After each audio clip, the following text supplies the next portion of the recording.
Ah, there you are, Hunter. I have been searching for you for many days. You hide your tracks well. Oh?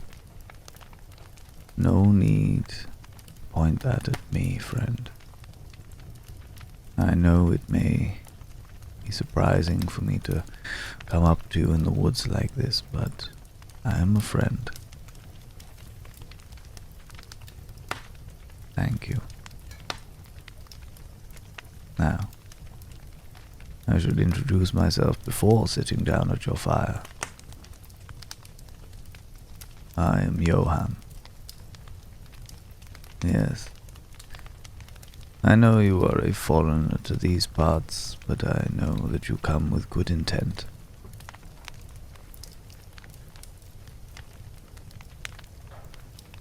Really? Well, that is quite interesting. You should be careful, though. The Carpathian Mountains are no friend to anyone, save beast or the damned. Is that what you hunt? The damned? Well, friend, I can honestly say I was quite surprised to hear of your sort coming around here. We thought you died out. Really? You don't say. Tell me, what is it that brings you to the Carpathians?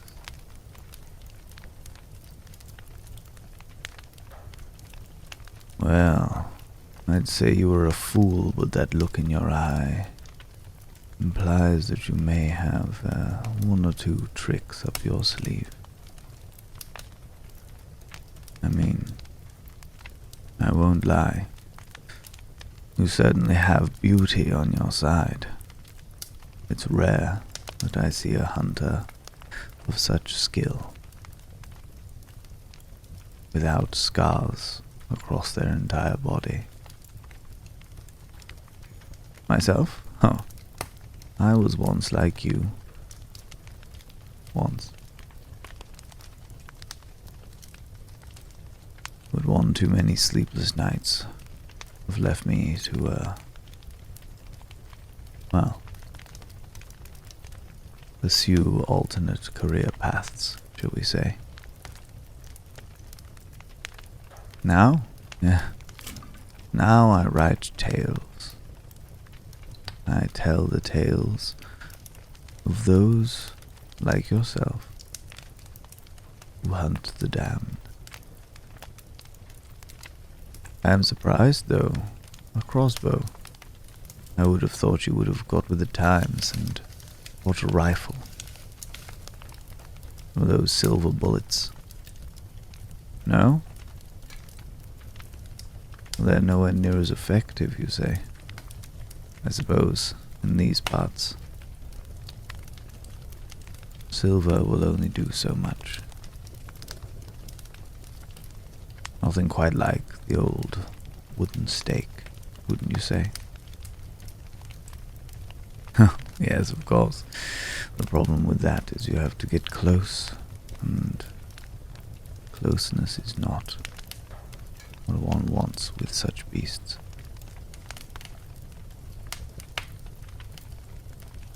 I have to say, friend, I admire your courage. I have seen many that have fought and died. But anyway, enough of somber times. Tell me about yourself, friend. Or you are one that I would love to know more. My.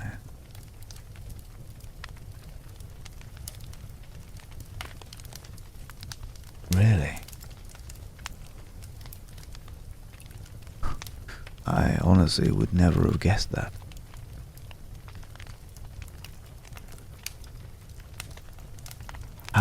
How is it possible that one as young as yourself has such a interesting background?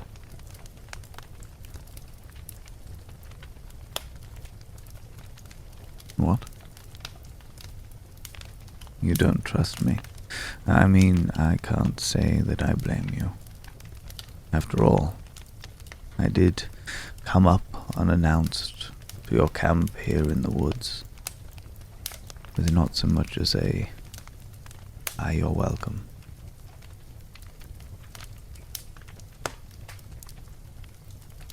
I suppose I should probably tell you why I'm here, shouldn't I? I came to warn you, friend. The beast of which you search for is not to be trifled with. This is no normal vampire, no normal undead ghoul. This one has a certain level of intelligence, a certain charm about them. There is a reason that the locals all hide away after sunset, a reason why none of them dare stand against them. And it is not to do with any force or might or fear therein. It is entirely to do with the fact that they know that they are helpless. I know, friend, I know. I can see your strength written across you. It is not your strength I question. It is your resolve. Do you have the power to stand against the silver-tongued devil?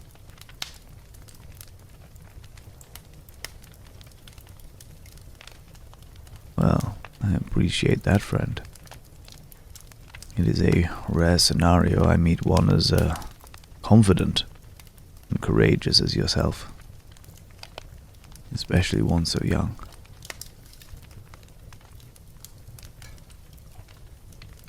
Really? And was that where you got your training? Well, I have to say I have not met one of such a background before, but maybe this will keep you on the steadfast. What was that? Yes, I appreciate it was a wolf, but a howl on the wind is... well, let's just say the local creatures are far more temperamental than what you may be used to. A howl on the wind could be a wolf marking its territory against the others of its kind. Or it could be a signal from your enemy, letting you know that they are on their way.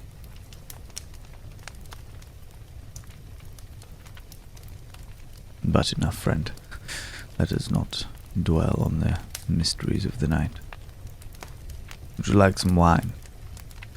I have some in my pack here somewhere. Oh. Yes. It may be the pig swill that they serve at the local tavern, but I tell you what, you get used to it. What, you have your own?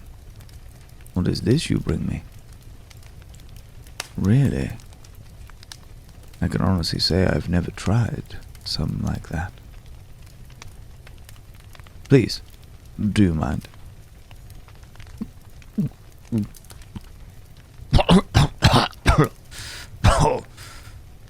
Oh, friend, I understand where your confidence comes from. Oh, I was not expecting something with such a kick. Oh, can you drink this? As easily as you would water. I see. Well, I hope that it does not blur your vision for the task to come. You do not drink tonight. Oh, bravery needs not that of this liquor, then. Oh, I see. Well, you are a braver individual than I could ever dream of being.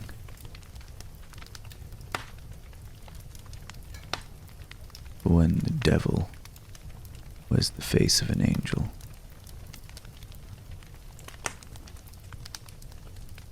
you learn that the scent of fear is as sweet as a rose.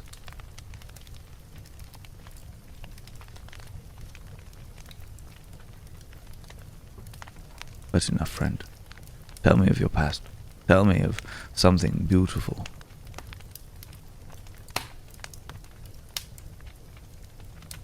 Oh. Huh. Oh.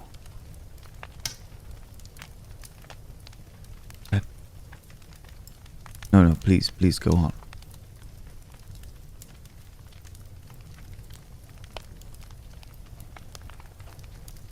Well,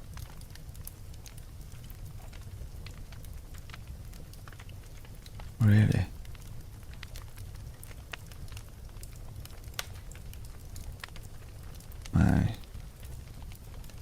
That is beautiful. Well and truly beautiful.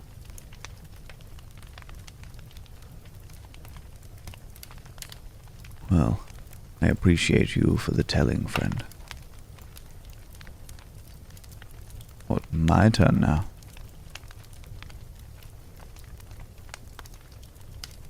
Friend, I could tell you of many a thing. Moments of sheer joy. Moments of pleasure. The women, the men, the people that I have courted. I could tell you tales of adventure from across 7 countries. And yet, each one of them is bittersweet in my memory, for they come with the memories of the night. That is one thing that I will say about you hunters. You certainly know how to live in the moment. Perhaps it is an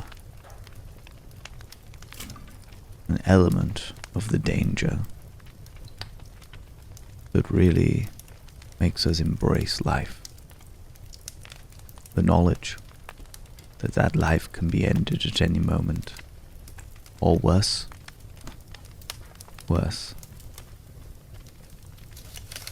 that life continues beyond our control. Yet,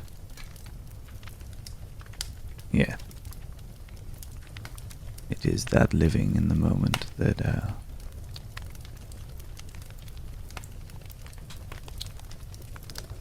really is the purpose of this, isn't it?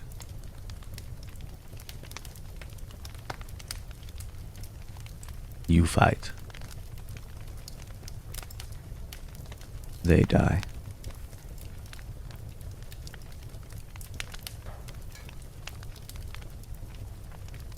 And as a result, you know how to seize each essence of life.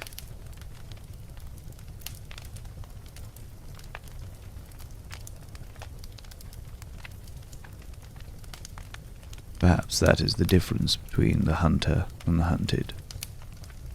Those beasts you search for, they live for such aeons, such prolonged periods of times that they no longer know how to savor that which makes us alive. And yet, here you are, living like a candle waiting to be blown by the wind, flickering every second, and yet refusing to go out. But each moment is fiery. Each moment burns a little brighter. for you do not have that permanence.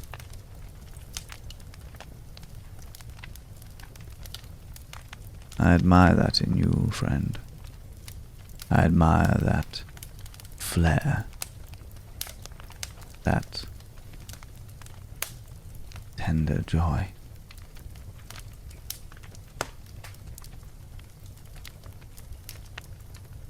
If you would be so kind as to entertain an old fool, I would very much care to share a drink with you. It is rare that I have felt this, I wouldn't go so far as to say connection, but companionship with a fellow friend. Tender moment between, well, a hunter and a former comrade.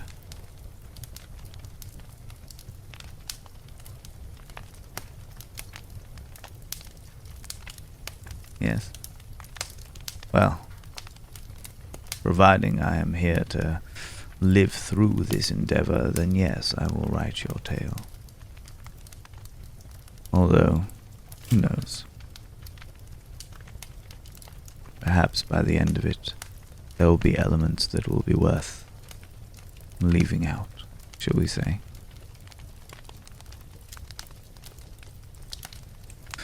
Oh, the wind blows cold this eve,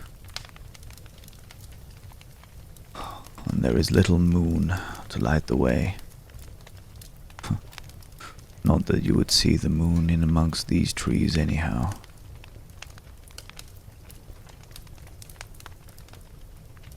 Tell me, friend.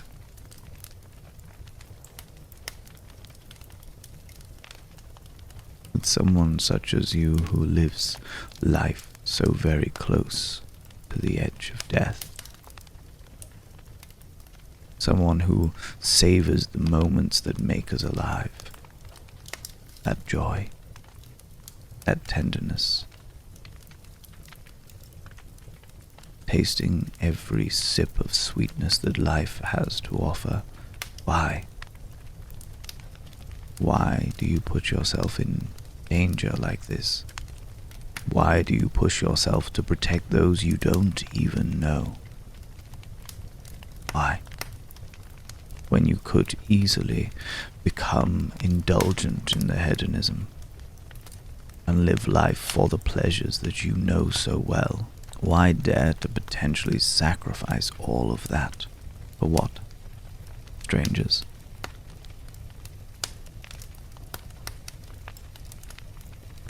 Huh. I see.